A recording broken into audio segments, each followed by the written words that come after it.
このルートが初頭されたのが2013年のちょうど自分がクライミング始めたような頃で、その時に水垣の奥の方ですごいことやってる人がいるんだなっていうニュースをどこかで目にしたことを覚えていて、でもなんかどこか遠い国の物語のような感じがして、自分とは縁がないようなことなのかなと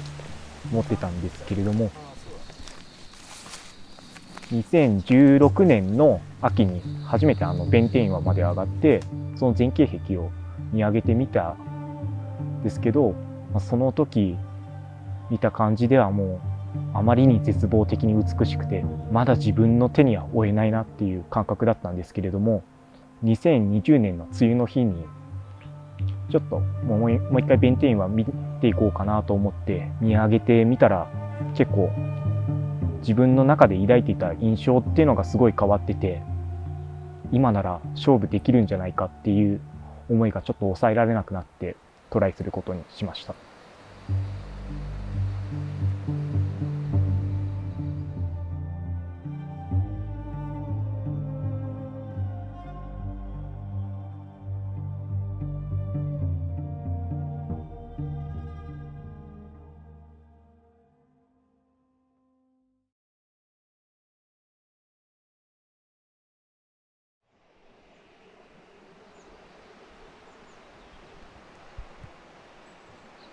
初めてトライした時はもう壁の前傾がとにかく強いので、普通にトップロープでやるだけでも落ちたらもう壁に戻れないとかっていうところがあって、で初頭以来もトライした人すらおそらくいなかったので、チョークアートとかも何もない状態で一個一個ムーブを作っていくのがすごい大変でし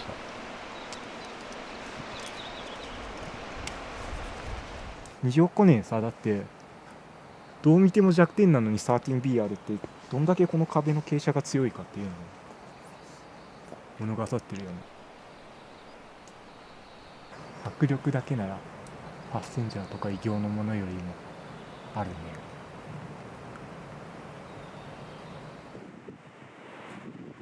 ルートの内容としては、最初にグリーンベレーという、弁天岩のクラシックなクラックを登って、そこからルーフの突き当たりに出て、そこのルーフ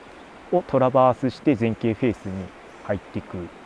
ルートです。でルーフパートが初当時3級ぐらいだったらしいんですけど、今足が欠けてそこも1級くらいになっちゃって、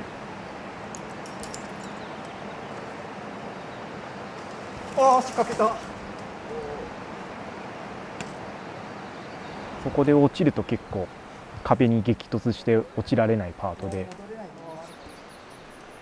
前傾フェースに出てからはランアウトでぐいぐい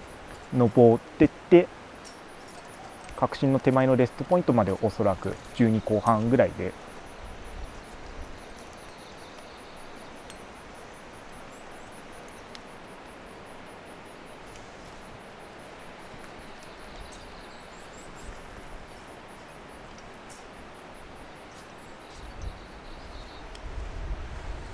そこで結構いいレストの後に初段くらいのボルダーを登って、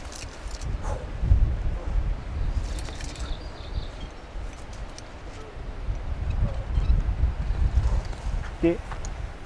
その後に最後に11くらいのスラブをランアウトして登るような内容です。一番難しいのはやっぱりその12後半のパートをこなした後に出てくるその革新の初段パートですね。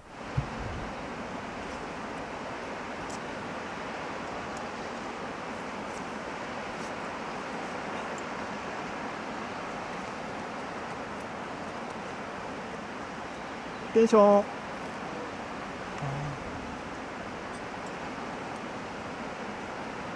いくらレストがいいって言ってても、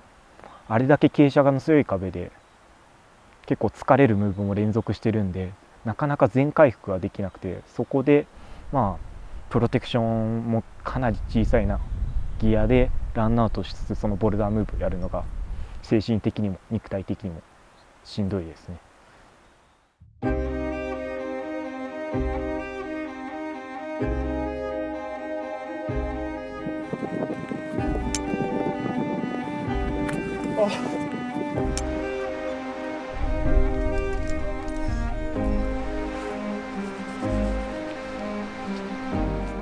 テンション。ああ張っちゃった。ああ悪い。ああやっちゃった。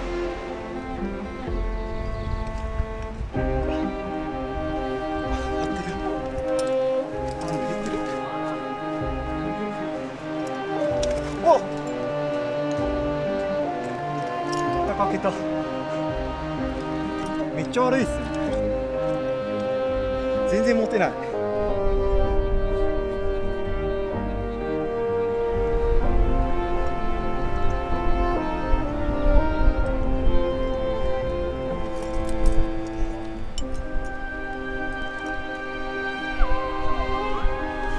僕は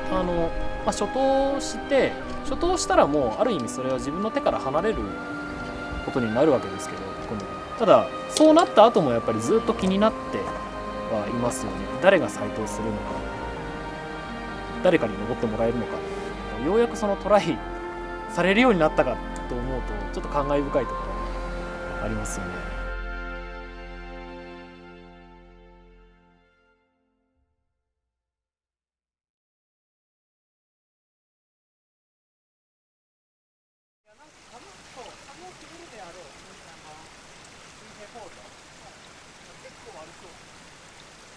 不動産に来だしたのは清水さんと渡辺ってやつが見つけてここで、あまりにエリアがでかすぎるので、人を集めようということになって、で長野のクライマーでやらないかっていう話になって、で次の年から来たんだよ。そういう感じ。グリーンベリーはね結構ね何年か経ってからのルートなんだよ。ああそうなんだ。ここにこういうハングがあってなんかクラックがあるってことを認識してなかったね。向こうから見てなんかあるなという感じで通ると、これすごい小さいと思ったよな、この壁。この壁さ、一番最初見た時えらい小さい壁だなと思ったんだよな。なんか20メーターぐらいかなと思って。そう降りてみたらでかかった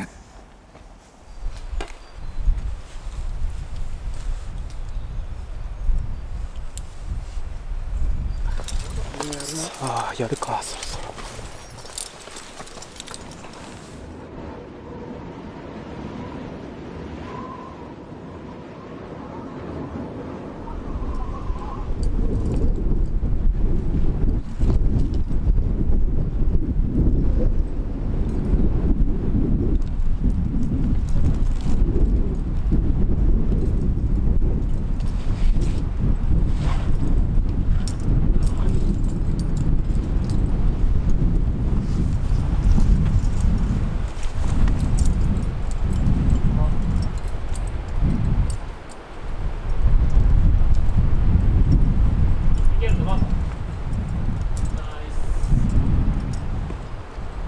頑張れ頑張れ頑張れ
頑張れ頑張れ。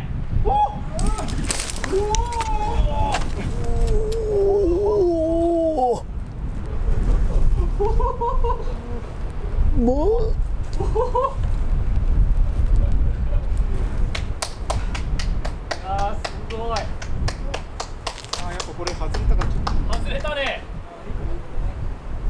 ああ怖かった。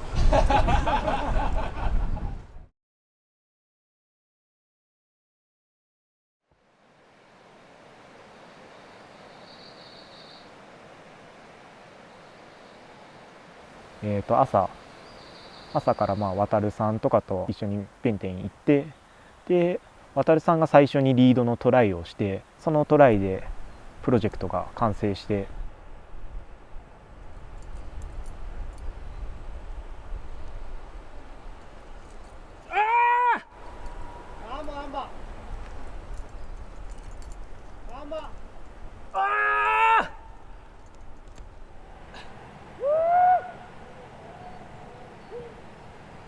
で本当にすごいかっこいいクライミングで、そこから2時間弱ぐらい休んでて、すごいおめでとうの気持ちから自分自身のクライミングに集中するために戻る時間で、あんまり人とも喋らずにひたすら集中力を高めてました。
ありがとうございます。歩行者に自転してもらえて。いやー条件揃ったねやっぱ今日は。登り切った時の高揚感とかそういったものはスポートルートとかでは決して味わえないぐらいのものですし、完全に集中してゾーンに入るぐらいの状態にならないと到底リードできなくて、普段の自分とかからは想像できないぐらい強くて、そういう自分に出会えるっていうのが、こういうルートをやる理由の一つかなと思います。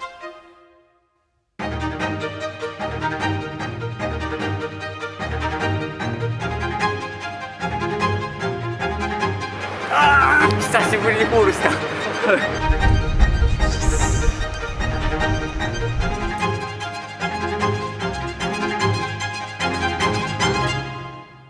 自分にとってもすごい重要な経験だったはずだし、このルートを登ったことは自分があの時体験したものを共有できる人が現れたことが、それが嬉しいですよね。